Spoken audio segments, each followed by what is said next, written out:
Oke, jadi kita lanjutin untuk audit.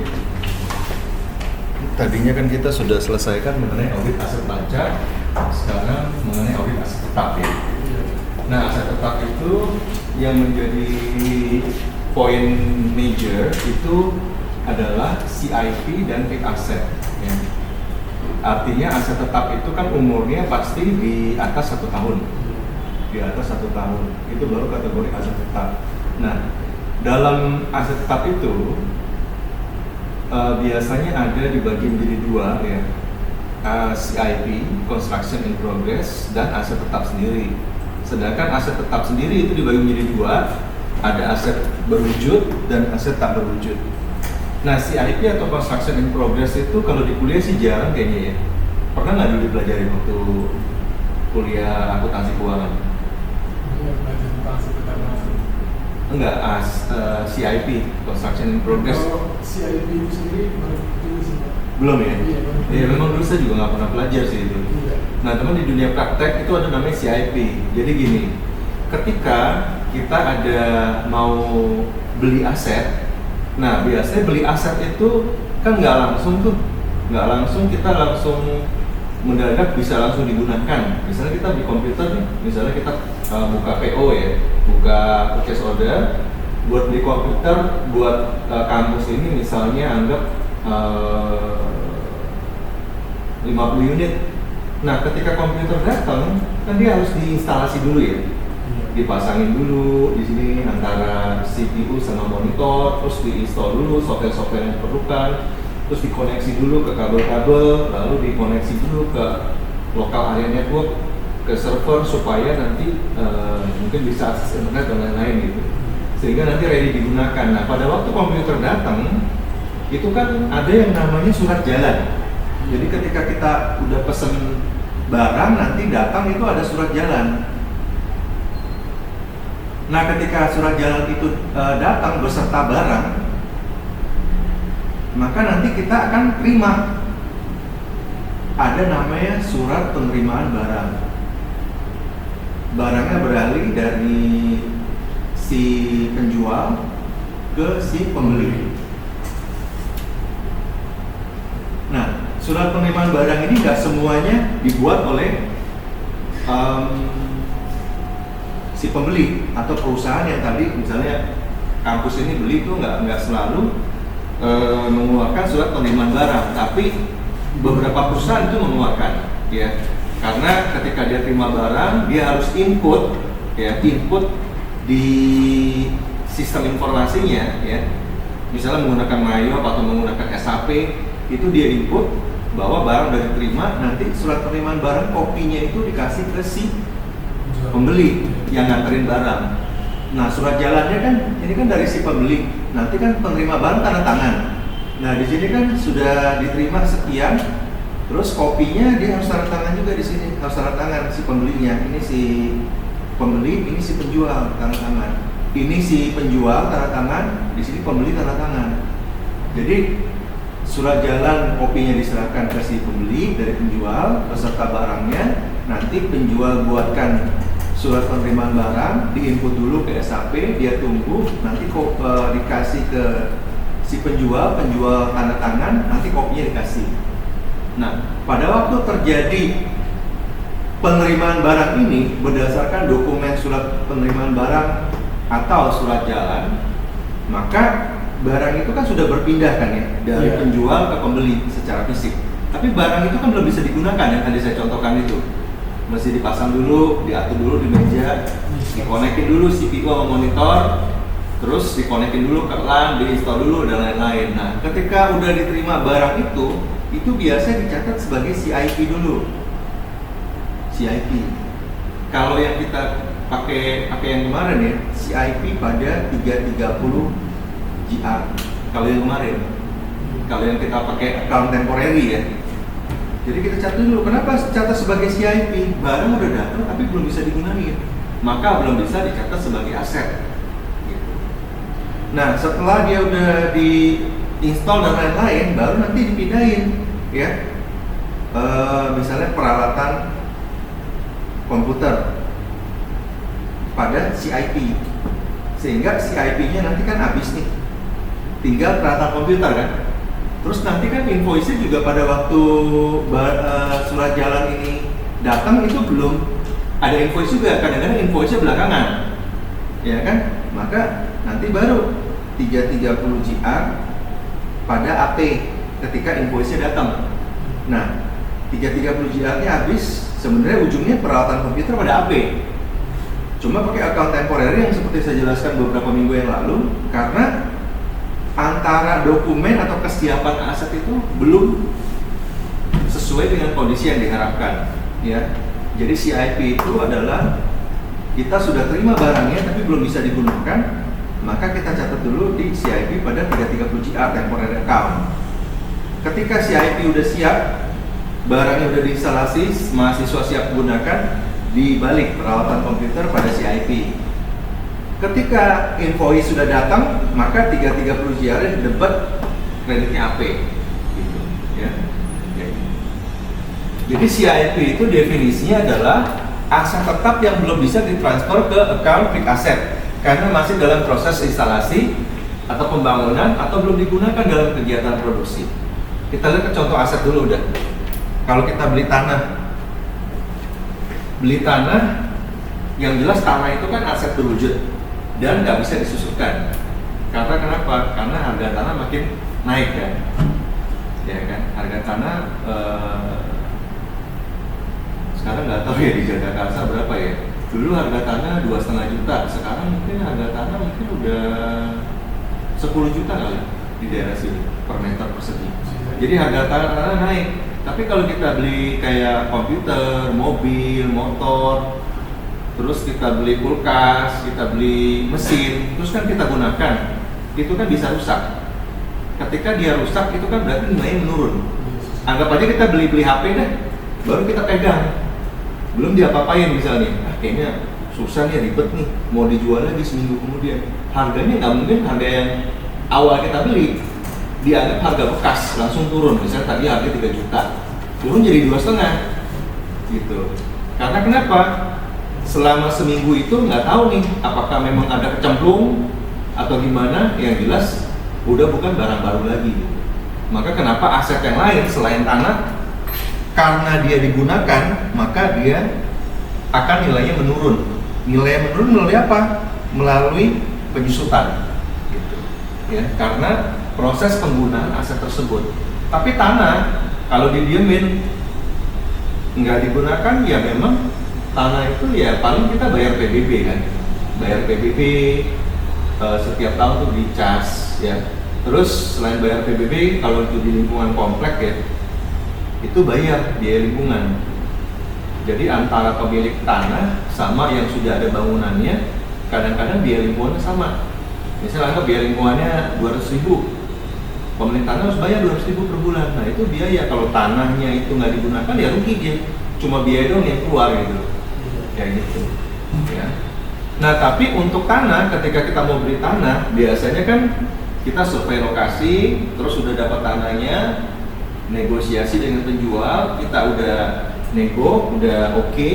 Nah pada waktu mau transaksi biasanya kita ke notaris, ya biasanya melalui perantara notaris, karena notaris itu formal ya, formal untuk jual beli tanah. Nah di hadapan notaris ini biasanya kita tunjuk notaris tertentu bahwa kita antara penjual dan pembeli sepakat nih mau jual beli tanah, misalnya harganya 500 juta. Nah tolong dibuatkan akte jual beli. Biasanya kalau tanah akte jual beli AJB. Nah AJB ini akte jual beli di mana si penjual dan si pembeli itu mengikat kontrak di hadapan notaris.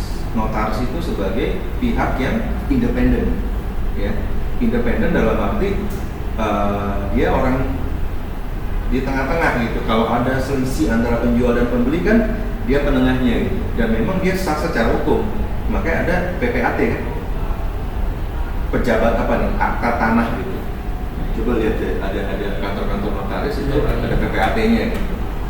Nah ketika udah mau di hadapan si penjual dan pembeli, ini mau buat AJB, udah nggak di halaman notaris, umumnya notaris nanti siapkan minta KTP penjual, minta KTP pembeli, NPWP penjual, NPWP pembeli, karena nanti ada namanya BPHTB. Kalau belajar pajak itu bea perolehan hak tanah dan bangunan. Itu kalau pajak penjual itu kena 5% dikali dengan nilai jual atau NJOP, mana yang lebih tinggi. Kalau si pembeli 2,5% dikurangin NJOP TKP, nilai jual atau NJOP mana yang lebih tinggi, dikurangin NJOP TKP dikali 2,5%. Maka kenapa dia perlu KTP, NPWP, ya kan? Mungkin KK juga perlu, ya kan? Kalau memang dia orang pribadi, kalau dia perusahaan ya tentunya mungkin butuh akta pendirian ya, akta pendirian perusahaan.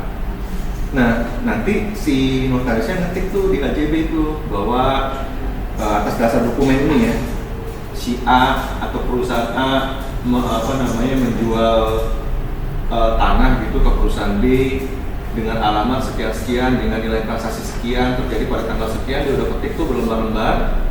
Nah, sebelum nanti tanda tangan, sebelum nanti AJB nanti biasa diketik dulu, nanti dipanggillah penjual sama pembeli.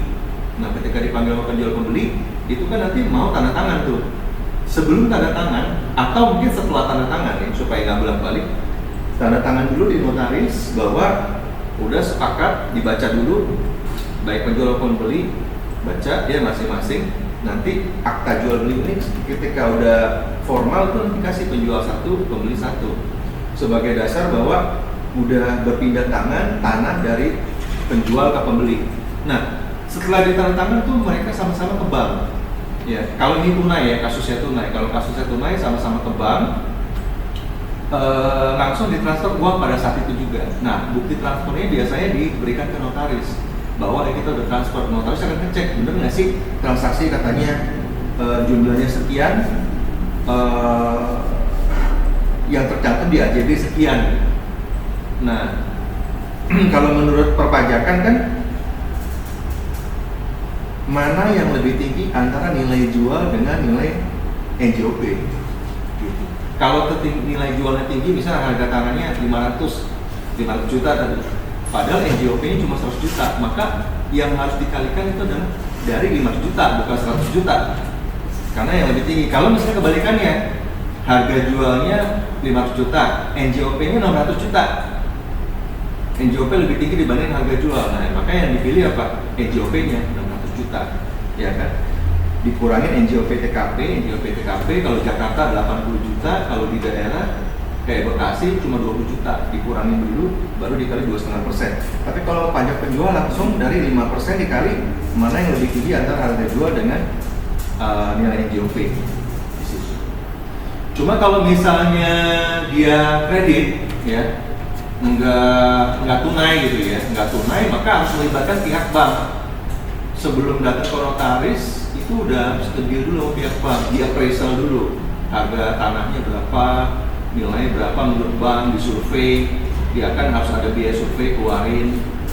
Nah, kalau bank nanti setuju memberikan kredit, jumlah pelapor kreditnya berapa, nanti setelah mau ngedeal, maka nanti kan notaris biasanya ditunjuk oleh pihak bank. Nah, ketika banknya udah mau ngedeal, ya, maka datanglah semua pihak ke notaris, baik penjual, pembeli, dan pihak bank. Nah, ketika udah semua datang, tanda tanganlah di hadapan notaris.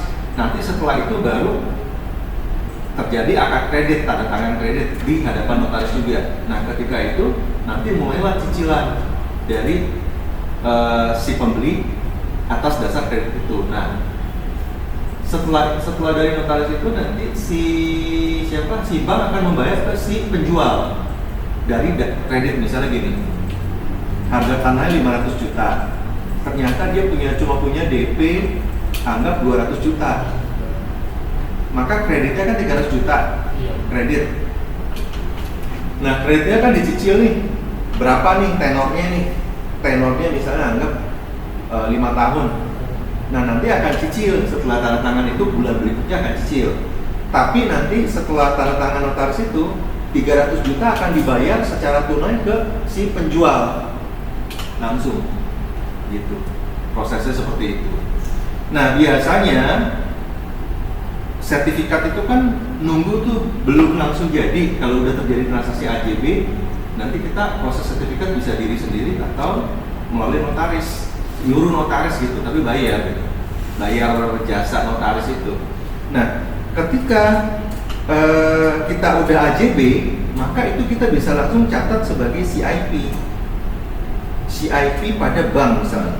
Karena kita misalnya bayar tunai, misalnya ini kasusnya perusahaan ya, bukan pribadi ya, kita bayar 5 juta. Nah setelah sertifikat tanahnya udah selesai dari BPN, udah berpindah tangan, karena yang namanya AJB ini belum resmi, yang resmi kan sertifikat tanah atau sertifikat rumah.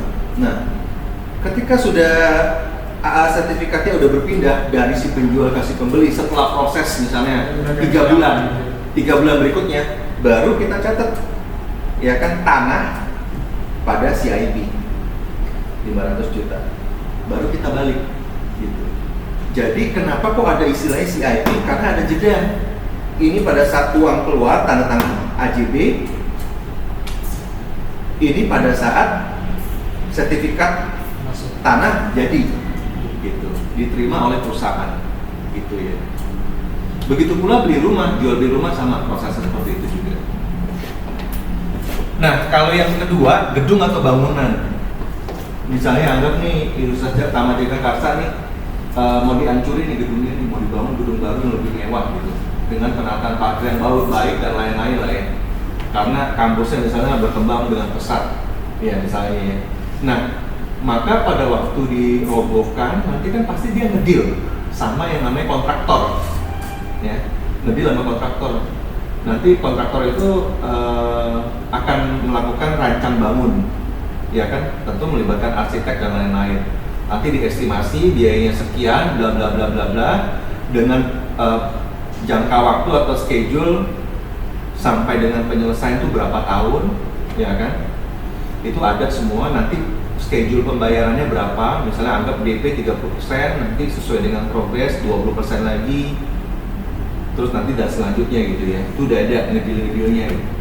Nah pada waktu kita bayar DP ya, DP untuk bangun misalnya kampus ini 30%, bangunan kampusnya kan belum jadi, 70% kan belum jadi, itu pun juga DP pun mungkin belum ini loh, belum apa, baru soil test itu tes kepadatan tanah, kerataan tanah dan lain-lain, sehingga fondasi nanti jadi kuat kali ya, saya juga nggak begitu ngerti teknisnya ya. Nah itu baru dia soil test aja udah DP 30%, padahal bangun belum jadi. Nah DP itu kan 30% itu harus dicatat tuh. Ketika kita keluar uang, itu kan merupakan transaksi. Ketika transaksi itu terjadi, maka harus dicatat. Nah, catatnya gimana? Ya CIP pada bank. Ya, nanti ditulis di keterangan waktu jurnal di SAP itu tulis di keterangannya pembayaran DP pembangunan kampus 30% terhadap kontraktor A. Catat sebagai CIP. Nanti progres pembangunannya jalan, suruh bayar lagi 20%. Nah, 20% itu catat sebagai apa? CIP pada bank. Masuk CIP. Kenapa kok CIP? Karena gedung kampus ini masih dalam proses pembangunan. Maka kenapa construction in progress, kan arti construction in progress? Construction kan konstruksi, in progress kan dalam proses. Maka dia masukin CIP lagi. Nah setelah dia udah jadi, atapnya dan lain-lain, akhirnya dibayar lah sampai dengan 90%, tadi masuk ke CIP semua. Nah sisa 10%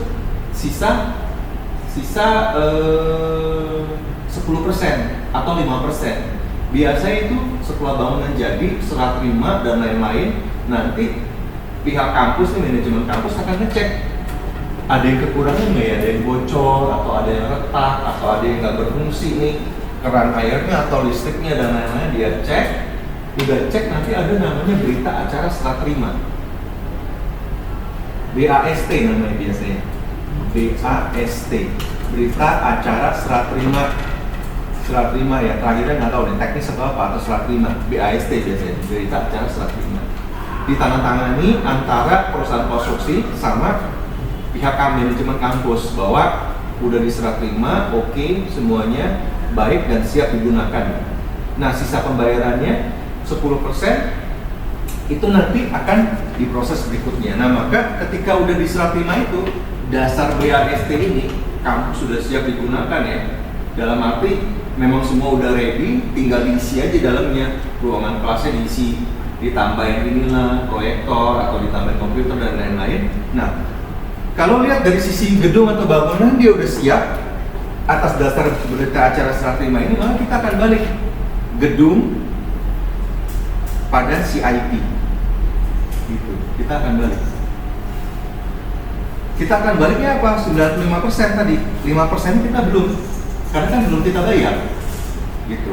Pada waktu nanti ada tagihan gedung pada CIP. Ini kan kita udah bayar nih tadi CIP pada bank, nanti tinggal balik kan gedung pada CIP. Nah, sisa 5% ya, 5%-nya kan itu biasanya nunggu 6 bulan berikutnya. Setelah jalan 6 bulan berikutnya atau setahun kan itu ada istilahnya namanya masa maintenance. Yang namanya bocor itu atau namanya kerusakan itu kan nggak langsung terlihat. Walaupun kita udah tes, ada berita acara serah terima, biasanya 6 bulan berikutnya baru kelihatan tuh retak lah, nggak berfungsi lah, masalah lah, dan lain-lain. Nah, maka sisanya nanti akan muncul lagi invoice berikutnya. Ketika si periodenya itu sudah berjalan, misal anggap 6 bulan, maka si kontraktor itu terbitin 5% invoice sisanya dari total project, nilai project ya. Nah, ketika udah diterbitkan itu, maka dicatatlah langsung ke gedung pada AP untuk catat yang 5% ini. Nggak ke CIP lagi, kenapa? Karena gedungnya sudah bisa dioperasionalkan. Ini selisih 6 bulan karena ya itu ada maintenance saja. Buat jaminan 5% kalau ada masalah gitu. Ya kan, dia harus bertanggung jawab, si kontraktor harus bertanggung jawab untuk memperbaiki masalah-masalah selama 6 bulan berikutnya gitu, sebagai jaminan. Nanti langsung dicatat gedung pada AP. Kenapa gedung pada AP? Karena invoice-nya baru datang. Gitu. Seperti itu. Jadi paham ya bahwa awalnya tetap CIP, nanti benar-benar udah jadi baru langsung transfer ke aset, CIP-nya berkurang. Gitu. Ya. Nah, kalau mesin juga sama. Ketika mau beli mesin, itu mesin biasanya misalnya import ya dari Jepang misalnya, kalau karena saya kerja di perusahaan Jepang, beli mesinnya biasanya ke Jepang. Nah, Jepang buka PO, Jepang buat mesinnya itu butuh pembuatan juga karena dia juga nggak ready gitu kan. Nah, setelah dia buat ya kan, itu kan nanti siap kirim ya, siap kirim ke Indonesia. Nggak mungkin mesinnya biasanya kalau mesin pokok itu panjang, nggak mungkin dia buat di kapal, maka harus di knockdown ya, dipretelin baru masukin kapal. Nah, ketika udah sampai ke Indonesia, itu kan masih diterima tuh, ya kan, ada surat jalan biasa, bukan surat jalan ya, biasanya kalau dia karena import namanya BL. Kalau surat jalan kan lokal, domestik, namanya BL, Bill of Lading. Nah, Bill of Lading itu artinya bahwa ada muatan barang yang berupa mesin dari si penjual yang melalui kapal laut. Biasanya kapal laut dia nggak pakai transportasi lain karena mahal. Melalui kapal laut. Nah, dokumennya itu salah satunya ada yang namanya Bill of Lading. Itu sebenarnya surat jalan gitu. Di situ ada nama barangnya, spesifikasi barangnya, berat barangnya, jenis barangnya, dan lain-lain. Dari si penjual ke si pembeli yang alamatnya misalnya anggap di Kerawang, terus estimasi sampai ke pelabuhan misalnya anggap Tanjung Priok tanggal sekian, nanti langsung di-deliver ke situ dan bla bla bla, pokoknya gitu. Akhirnya sampailah barang ke Kerawang. Nah, maka Bill of Lading ini nanti diterima oleh pihak Kerawang, nanti ditandatangani juga seperti surat jalan. Nah, fisik barang kan udah diterima. Nah, fisik barang udah diterima, tapi kan belum terinstall. Ya, belum terinstall karena mesinnya masih pretelan, masih diinstal dulu, butuh waktu itu misalnya 2 minggu. Ntar belum, setelah diinstal mesti dites dulu, mesinnya jalan nggak sih, ini ada masalah nggak sih gitu. Nah, maka itu harus dicatat sebagai CIP juga. Ketika semuanya instalasi sudah selesai, mesin siap, maka akan dibalik mesin pada CIP. Gitu. Prosesnya sama semua gitu. Nah, peralatan pabrik sama peralatan kantor juga sama seperti itu prosesnya. Maka CIP itu menjadi poin penting. Jadi setiap aset yang belum selesai, aset yang khususnya memang aset fisik ya, termasuk kategori yang di sini ya. yang memang masih belum selesai, masih dalam progres, maka masukkan dulu ke CIP. Jangan langsung semuanya masukin ke account aset. Itu ada prosesnya, dan biasanya kita melakukan financial closing tiap bulan. Nah, CIP-nya udah bisa nggak sih transfer ke aset bulan ini? Oh, belum bisa karena belum ready. Bulan besok gimana? Bulan besok gimana? Nah, itu lihat schedule-nya. Jadi setiap bulan ada namanya fixed asset closing, ya. Nah, yang namanya aset, ya, dianggap masuk kategori aset ini, jenis-jenis aset ini di dalam neraca itu adalah aset yang siap digunakan untuk proses produksi atau kegiatan operasional. Ya. Kalau misalnya mesin dibeli, tapi proses produksinya belum jalan, baru jalan bulan depan, maka dia jangan ditransfer dulu sebagai aset. Tetap di account CIP. Baru ditransfer ke aset kapan? Bulan depan. Ketika dia memang benar-benar mau produksi. Karena nanti mesin itu dibeli itu biasanya bagian yang namanya DNS. DNS itu demand and supply, atau bagian SCM, supply chain management. Itu akan melakukan production planning. Oh, mesin ini dibeli, kita ada penambahan kapasitas mesin. Nanti production planningnya akan dilakukan bulan depan, bulan Juli, mulai dari tanggal 1. Nah, sekarang kan masih bulan Juni nih. Ya, jangan ditransfer ke aset dulu. Karena kenapa? Aset ini ketika ditransfer itu nanti penyusutan langsung terkalkulasi kan? Penyusutan langsung jalan biasa di SAP.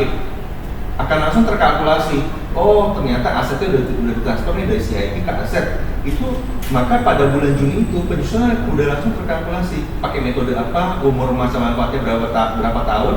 Per bulan penyusunan berapa rupiah? Itu langsung sudah jalan. Makanya kenapa ya yang benar-benar ditransfer ke fixed asset itu adalah ketika benar-benar aset itu digunakan kan. Mesin contohnya di proses produksi, atau komputer ini nih walaupun dia udah beli nih belum digunakan nih untuk kegiatan laboratorium kampus, anggap kampusnya baru buka 2 bulan lagi, maka bulan Juni ini sama bulan Juli itu masih di CIP, jangan dipindahin ke aset. Karena kalau dipindahin ke aset itu depresiasi udah jalan bulan Juni dan bulan Juli, padahal aset itu belum digunakan, mahasiswanya belum menggunakan gitu. Kayak gitu. Jadi hati-hati ya. Syarat itu adalah harus digunakan. Syaratnya harus digunakan nanti. Kalau belum digunakan tetap di account CIP. Kayak gitu. Ya. Sampai sini ada yang mau tanya dulu? Ada yang mau ditanyakan? Yang tentang lisensi itu. Yang lisensi. Oh, lisensi ya? Oke, selain itu nanti ada lagi yang mau tanyakan? Kalau nggak ada kita lanjut dulu nanti lisensi. Oke lah. Nah, jadi aset tetap itu adalah aset yang umur manfaatnya lebih dari 1 tahun, dimanfaatkan untuk kegiatan produksi atau operasional perusahaan. Ya, tadi saya sudah jelaskan secara tidak langsung sebelumnya. Nah, aset tetap ini berbeda ya sama aset lancar ya. Aset lancar itu kan biasanya ada nih kayak perlengkapan pabrik, perlengkapan kantor, itu aset lancar, bukan masuk ke dalam fixed asset. Karena kenapa? Perlengkapan pabrik atau perlengkapan kantor itu dibeli akan digunakan kurang dari waktunya setahun. Harus digunakan. Kalau misal perlengkapan pabrik atau kantor dibeli waktunya lebih dari setahun, itu passion. Kok perlengkapan kantor kok lebih dari setahun ya? Kenapa ini? Gitu kan? Ini. Terus kita beli spare part. Kita udah beli mesin, takut mesin rusak, kita beli spare partnya. Nah, spare part biasa digunakan untuk penggantian komponen-komponen yang rusak. Itu biasanya digunakan kurang dari setahun. Kalau misal spare part nyampe numpuk, nyampe bertahun-tahun ya, sampai lebih dari setahun, sampai 2 tahun tuh nggak dipakai-pakai, ya kan, itu sebenarnya kurang baik ya, karena dia kategorinya adalah aset lancar, bukan aset tetap. Nggak bisa nih spare part dicatat sebagai aset tetap, ya kan? Aset tetap itu kan berupa bentuk fisik yang siap digunakan untuk proses produksi, sedangkan spare part bagian dari aset tetap. Bagian-bagian aja. Kalau yang rusak misalnya anggap di komputer monitornya rusak, atau memorinya rusak, atau hard disknya rusak, gitu ya. Jadi itu, terus consumable itu yang kayak misalnya kadang-kadang nih kita beli apa? Beli printer itu kan tintanya kan itu ya kita pakai terus ya. Itu kan habis, itu consumable. Jadi dipakai terus consumable itu. Nah itu pun juga kurang dari setahun. Terus supplies itu macam-macam ya. Ada materai, misal supplies. Contoh supplies materai nih. Kalau di perusahaan saya akhirnya baru-baru ini ya. Itu materai disuruh dimasukin ke aset, nggak langsung sebagai biaya. Kita beli materai ini misalnya 6.000 beli 100, berarti kan 600.000. Yang 3.000 beli 10, berarti kan 30.000, berarti total 630.000. Nah 630.000 itu dimasukkan sebagai supplies. Ya, supplies masuk ke aset tetap, ke aset lancar, karena dia pemakaiannya kurang dari setahun. Kenapa? Dulunya awalnya diklasifikasi sebagai biaya tuh. Jadi langsung semua sebagai biaya. Nah, meterainya itu nggak terkontrol. Biasanya meterai dipegang oleh HCD. HCD itu maksudnya HRD. Nah, meterai itu kadang-kadang dipakai kayaknya untuk keperluan pribadi gitu. Itu kayaknya pernah kejadian di luar Indonesia. Ya, di Indonesia juga kita tahu lah ya. Kadang-kadang kita minta meterai buat keperluan pribadi gitu. Atau udah deh gue beli deh gitu. Sebenarnya nggak boleh gue beli. Itu meterai buat perusahaan. Nggak boleh yang namanya terjadi jual beli atas meterai yang dibeli di dalam perusahaan. Kalau mau beli meterai ya di luar gitu. Nah, kenapa nggak boleh dibeli meterainya? Kalau kita catat sebagai biaya, misalnya biaya meterai pada cash 630.000. Ini tadi meterainya ada 6.000 itu ada 100 sama dengan 600.000. Terus materai 3.000 ada 10 sama dengan 30.000. Total 630.000. Gue beli dong meterai dong. Satu aja 6.000. Ini kan udah catat sebagai biaya. Nanti uangnya dipegang kemana ya dulu uangnya itu? Nggak mungkin kan dibalikin ke kasir. Kalau mau harusnya dibalikin ke kasir. Cash pada biaya meterai 6.000. Ini baru yang benar. Biasanya nggak dipegang aja sama si HCD. Ya kan dipegang itu kan meterai udah berkurang. Tapi uangnya nggak balik ke kasir. Itu nggak benar. Gitu. Nah tapi sekarang perusahaan yang saya kerja ini dia nggak mau lagi sebagai biaya, dia catat sebagai supplies materai pada cash 630.000. Nanti ketika udah dipakai, anggap dipakainya 100.000, maka biaya materai pada supplies materai 100.000. Berarti sebenarnya tadi 630.000 berkurang 100.000, jadilah 530.000 sisanya. Itu akan dipantau terus, ada kartu stoknya gitu. Karena kejadian yang tadi, padahal materai barang kecil gitu, yang nggak signifikan lah gitu. Tapi akhirnya diminta begitu, kita semua secara global ngikutin. Ini yang tadi. Jadi spare part harus ada kartu stoknya, consumable harus ada kartu stoknya, supplies harus ada kartu stoknya, perlengkapan produk juga, kantor juga harus ada kartu stoknya. Sama kayak kita beli ATK. Beli ATK kan biasanya pakai aja tuh. Catat langsung sebagai biaya ATK pada bank misalnya atau cash. Nanti nggak kekontrol tuh ATK, gue minta pensil dong, gue minta kalkulator dong, gue minta penghapus dong, nggak dicatat gitu. Itu nanti gimana ya, beli biaya ATK terus nggak tahu penggunanya siapa. Padahal yang benar adalah dicatat, ini yang digunakan oleh siapa. Harusnya awalnya dicatat sebagai perlengkapan dulu pabrik atau kantor gitu, mestinya ideal. Makanya kenapa perlengkapan pabrik atau kantor, spare part, consumable, supplies ini karena digunakan kurang dari setahun, maka dia masuk ke aset lancar. Nggak boleh masuk ke aset tetap. Gitu ya, definisinya dulu ya. Nah, tadi balik lagi, kita udah bahas ini semua ya. Nah, dalam hal tadi aset tetap berwujud, itu ada metode penyusutan yang udah dipelajarin kan, garis lurus, saldo menurun ganda, angka tahun dan lain-lain. Atau biasanya yang digunakan kebanyakan garis lurus atau angka menurun, saldo menurun biasanya ya, saldo menurun biasanya yang digunakan itu. Nah, umur masa manfaat juga macam-macam ya. Biasanya umur masa manfaat itu kita mengacu ke peraturan perpajakan. Kan dia ada golongan 1 kan, golongan 1, golongan 2, golongan 3, golongan 4 biasanya. Terus ada golongan bangunan. Bangunan biasanya kalau permanen 20 tahun. Kalau ini permanen, kalau yang tidak permanen itu 10 tahun. Maka kita bisa bandingkan kan, 100 dibagi 20 itu 5% kalau nggak salah, ya kan? Kalau 100 dibagi 10 itu 10%. Sedangkan kelompok 1 itu umurnya sampai dengan 4 tahun. Kelompok 2 kalau nggak salah 8 tahun ya, kalau nggak salah sih. Iya. 8 tahun kan? Ketiga apa nih? 12 tahun. Hah? Berapa ya? Saya juga lupa ya. Pokoknya ini menurut perpajakan. Nah kalau yang di sini Yang naik 4 tahun itu 100 dibagi 4, maka tarifnya 25%. Kalau yang ini 100 dibagi 8 sama dengan 12,5%. Dan seterusnya yang saya lupa sih ya. Nah, dia biasanya ngikutin golongan klasifikasi menurut perpajakan. Nah, kalau dia nggak lulus berarti tahun pertama, kedua, ketiga, keempat itu 25%, 25%, 25%, 25%. Kalau dia saldo menurun, biasanya dia dikali 2. Saldo menurun ganda 50% dikali dengan nilai buku, nanti 50% lagi dikali dengan nilai buku dan seterusnya sampai dia habis saldo menurun gitu. Nah, kita nanti harus perhatikan dulu tergantung umur masa manfaat menurut undang-undang perpajakan supaya apa nggak terjadi perbedaan antara undang-undang perpajakan dengan antara fiskal dengan komersial laporan keuangan, jadi nggak repot rekonsiliasinya. Nah, sehingga nanti ketika kita udah menyusutkan itu tadi adalah ketika aset ini digunakan, ya itu aja. Nah, yang kedua ada yang namanya aset tidak berwujud berupa lisensi, hak cipta dan sebagainya. Nah, kalau lisensi biasanya kalau kita beli software Windows itu kan ada lisensi ya, kita harus bayar tuh. Atau kita beli SOP, kita beli apa? Beli software SAP. Nah, SAP itu kita per user bayar. Ada namanya annual fee, ya, biaya tahunan yang kita bayar.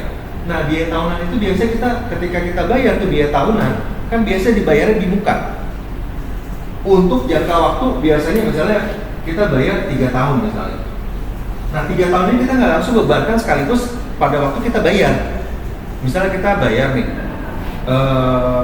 user SAP ini kita bayar 1 miliar misalnya untuk 3 tahun. Nggak langsung kita catat biaya pada bank, enggak.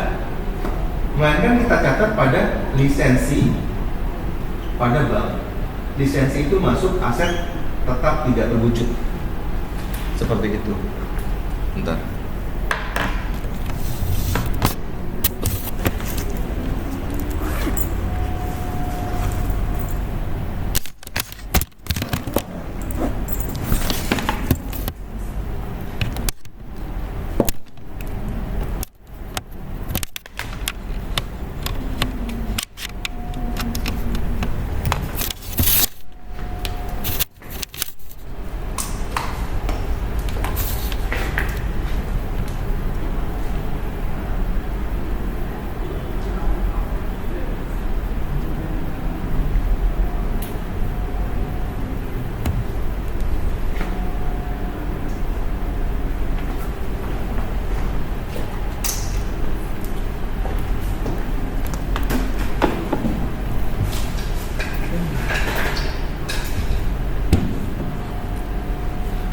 Jadi lisensi itu masuk kepada aset tidak berwujud di sini ya. Nah, ketika kita bayar itu, jadi kita masuk lisensi pada bank, nanti baru diamortisasi. Bedanya aset berwujud itu namanya penyusutan, sedangkan aset tidak berwujud itu namanya amortisasi. beda namanya doang.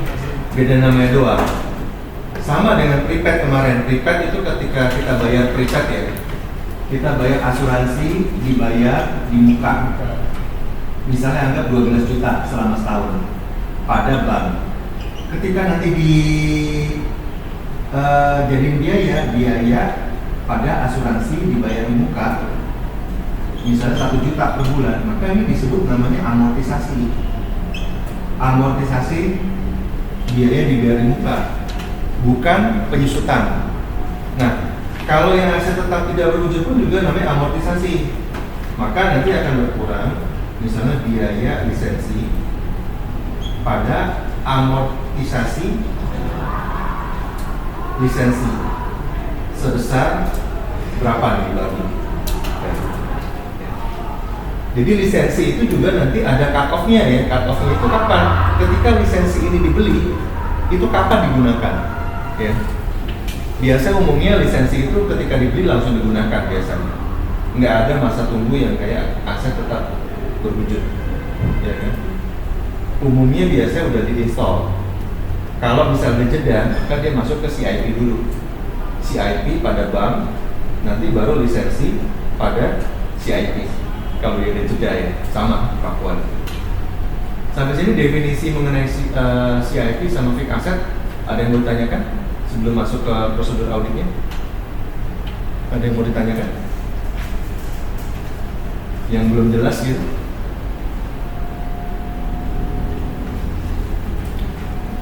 Kalau nggak ada, kita masuk ke prosedur audit ya. Nah, cara ngaudit CIP dan fixed asset gimana sih? Tadi kan kita udah paham ya, kapan kita catat sebagai CIP, kapan cut off-nya ketika CIP pindah ke fixed asset, ya. Yaitu pada saat aset itu digunakan, maka harus dipindahkan ke fixed asset. Ketika fixed asset itu sudah dipindahkan, maka digunakan secara operasional atau untuk kegiatan produksi, maka akumulasi biaya penyusutan akan jalan. Ya, akan berjalan itu langsung terhitung. Nah, prosedur auditnya pertama kita minta neraca saldo. Nah, neraca saldo biasanya kan ada tanah, bangunan, mesin, peralatan, ada lisensi dan lain-lain. Kita minta tuh saldonya berapa, ya. Misalnya kita lagi ngaudit 2018 versus 2017, kita minta datanya. Tanah berapa, mesin berapa dan lain-lain, kita minta neraca saldonya sehingga kita tahu bahwa ternyata aset itu berapa sih jumlahnya, ya. Nah, kalau kita lakukan analisa laporan keuangan, masing-masing aset ini atau total aset ya, total asetnya ini, total aset tetap itu berapa sih dibandingkan dengan total aset keseluruhan. Ini aset fixed asset dibanding total keseluruhan berapa persen sih kalau kita mau melakukannya. Terus berapa sih perbedaan antara 2012 sama 2017, naik apa turun sih secara value sama persentase menganalisa laporan keuangannya. Jadi pas kita minta data neraca saldo, kita langsung analisa, ya. Nah, dari situ nanti kita minta juga yang namanya daftar rincian aset tetap berwujud dan tak berwujud. Kalau di SAP bisa ditarik, ya. Nanti ada yang namanya nomor aset. Nanti jenis asetnya misalnya anggap mesin A, mesin B, peralatan A, peralatan B, tanah, bangunan A, bangunan B dan seterusnya. Harga perolehannya berapa? Harga perolehan itu udah tahu ya, nggak usah diulang lagi ya. Nah, nanti penyusutannya akumulasinya berapa? Nilai bukunya sisa berapa? Tanggal akuisisi ya pada saat tanggal perolehan itu tanggal berapa sih? Kita perlu juga. Masa manfaatnya berapa tahun nih? Yang tadi dibahas nih, golongan 1, 2, 3, 4. Terus metode penyusunan apa? Garis lurus apa saldo menurun? Itu banyak listnya. Misal anggap aset dia ada 1000. Kalau aset yang saya kerja itu ada 6000 di Kerawang doang. Masalahnya sebenarnya 6.000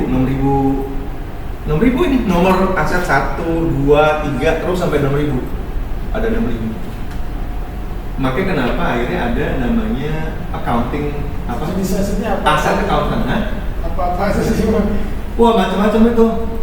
Mulai dari komputer, ya komputer aja juga kan macam-macam. Komputer itu nggak dihitung satu loh. Ini kalau komputer ada 30, dihitung 30. Oh gitu. Komputer A, komputer B, komputer C, karena kadang-kadang nih spek komputer yang satu sama yang lain beda. Jadi kalau komputer nih misalnya, oh dia bagian administrasi, komputernya speknya ini. Oh dia bagian desain, komputernya speknya ini. Jadi antara komputer bagian admin sama bagian marketing akan beda. Antara komputer staff sama manajer nanti akan beda. Sama direktur beda speknya. Jadi itu kalau satu komputer itu satu aset. Ya, mesin juga gitu Pak. Mesin juga gitu. Mesin A 1, mesin B 2, mesin C 3 gitu. Maka kenapa masing-masing nanti dikasih nama nomor aset. Nah ini gak ada nomor asetnya nih. Ada nggak nomor aset? Ada ya? Oh nomor aset bukan kayak gini. Nomor aset. Biasanya ada kode-kode lah. Hah? Itu. Oh itu bukan. Itu kan 230 volt 3 ampere. Bukan. Oh, ini kekuatannya ya? Apa ini? Bukan ini ya? Nomor aset tuh kayak gini misalnya dia beli ini 2019,